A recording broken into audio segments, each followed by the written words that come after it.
How's everybody doing? All right. I'm doing well. So I appreciate Dan introducing me. Actually, one of the things I hate doing is talking about myself. One thing I will mention is that I'm lucky enough in my job to actually work with various clients and business partners. And in IBM, we're developing an ecosystem of which that about 70% of our business partners are actually startup companies. So I actually get to see a lot of companies come through, pitch their ideas, see what they're up to, and that's one of the reasons I'm excited to be here. But I'll get to that in a moment. Let me ask you guys a question. How many of you guys like to travel? That's a good chunk of you. Have you ever guys traveled to a country where you didn't speak the local language? And it can be a challenge, right? I mean, how do you get by? Is there any place you guys ever wanted to go where you're actually worried that no one's going to speak like English or your language and you don't have a way to communicate? Absolutely. Energetic response by Peter, all right. So I can tell you that I'm probably a bit of a rarity, at least as an American, that I've actually been to all 50 US states. I've been to 6 continents.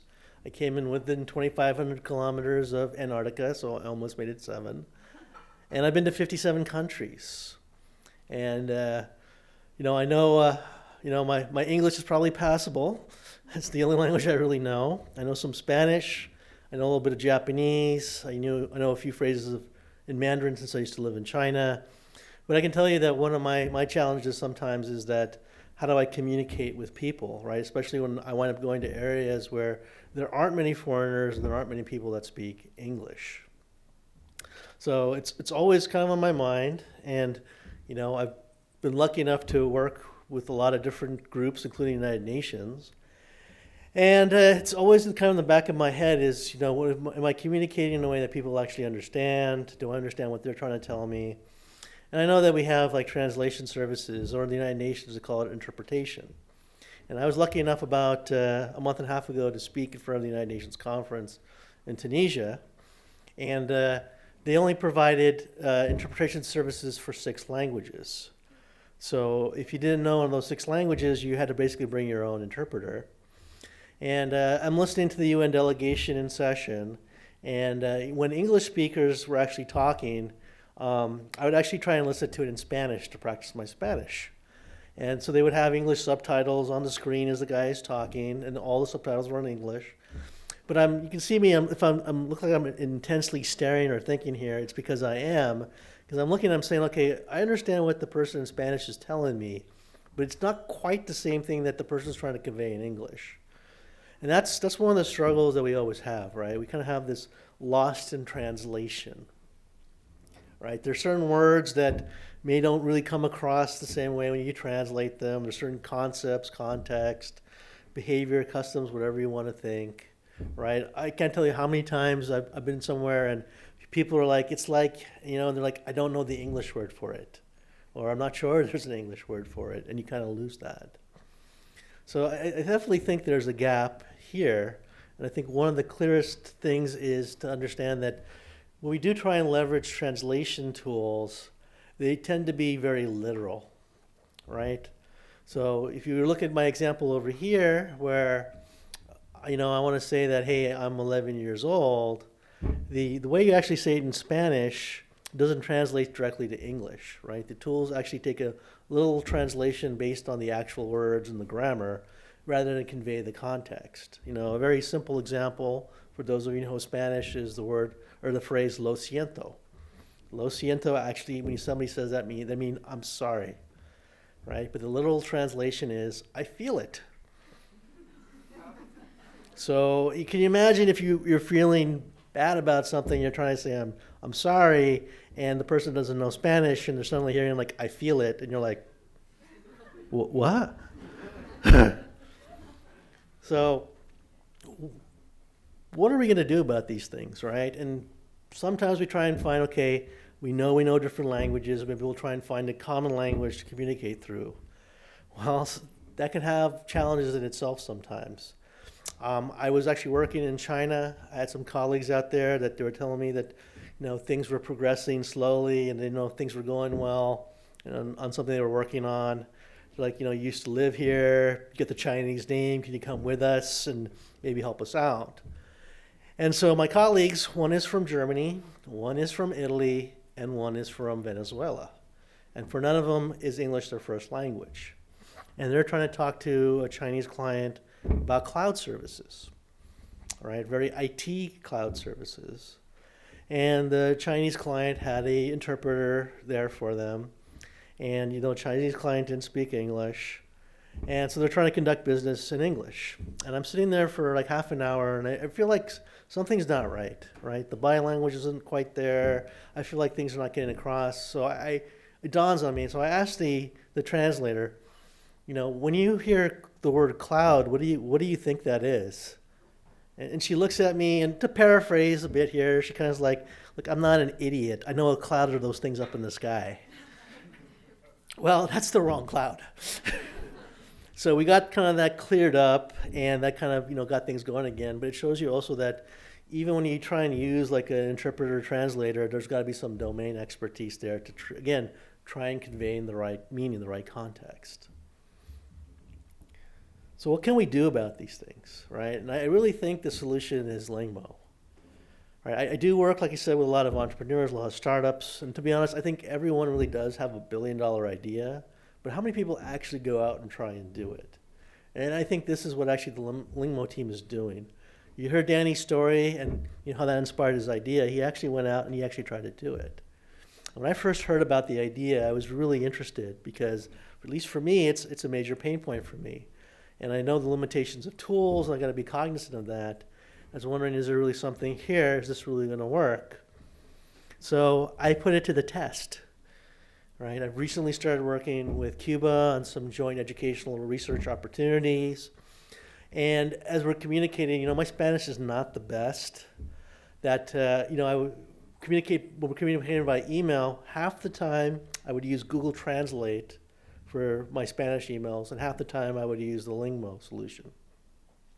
I can tell you that when I'm using Google Translate, a lot of the times there would be some confusion. Some of the concepts or colloquialisms I was using, or some of the points I was trying to make didn't quite come across, right? It got lost in translation. And that triggered other things and more emails, and maybe we have to hop on a phone call to try and clarify things.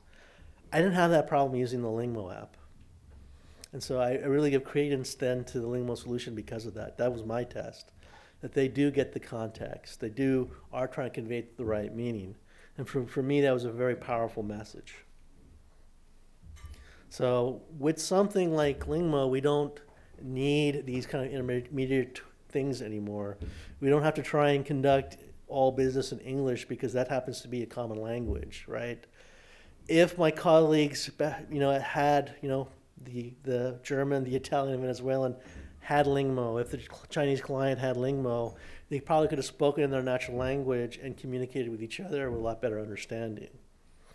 Right? Not saying I want to put all translators out of business, but again, we don't have to worry about some of these domain types of things. Let the context of the conversation help drive the translation.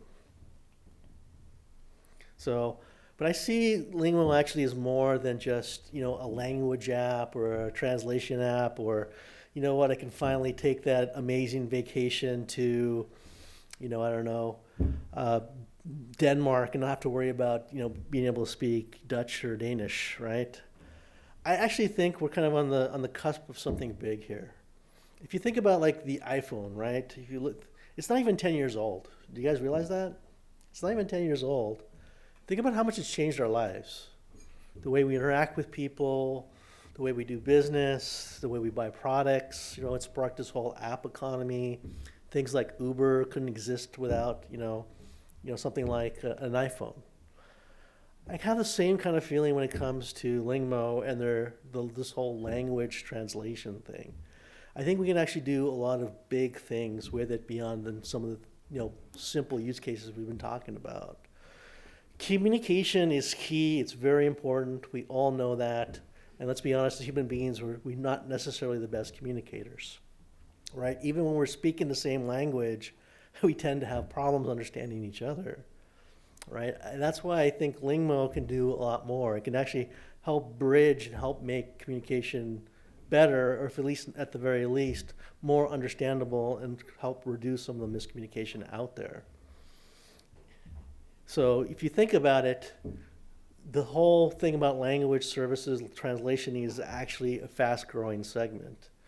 With more and more countries going out, rising middle classes, a lot more travel, you're seeing that, that this is about a $37 billion market in about, now almost a little over a year away. You look at the growth, 42% in just a span of about a decade. There's more and more need out there.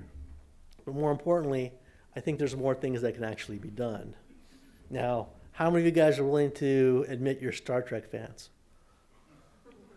All right, I got a couple of honest people. I applaud you. Buy those men a beer. If you ever watched the show, or you had your friend that watched the show, you always wondered how in the world could they communicate with all these alien life forms. Well, they had this thing called a universal translator, all right? And they would automatically in real time communicate and translate for them. That's exactly what the Lingmo guys are building right now, right? You want to talk about the futures now, here it is. We'll take it a couple of steps further. Think about education, right, and the ability to learn other languages. We might be locked into modes of things like using Berlitz training or the Rosetta Stone, or some of these other things, or taking a class at school or university. What if you had a language instructor that understood you and could move at your pace and help coach you on your weak and strong areas of grammar, vocabulary, all that kind of stuff, right? That can be done with what Lingmo has built. Think about that, you go around, it's like, it's great, I got my little app over here, but here's a sign, right? I can't read that sign. Are you going to try and type these characters or these new words into an app and get the translation? What if you could hold up your mobile phone in front of the sign, a Lingmo API gets triggered and automatically translate the sign to your local language? There's just a couple of simple yet powerful examples of what could be done. Right? There's a whole slew of things I know they're working on, and I won't reveal any trade secrets here. I'll let them do that in good time, but this could really be a major game changer. And that's why I was really excited to meet these guys, actually try it out and see what they've actually done. That's why I actually feel so strongly about what they're doing, and I can't wait to see them to be a global success. And with that, I thank you guys for your time.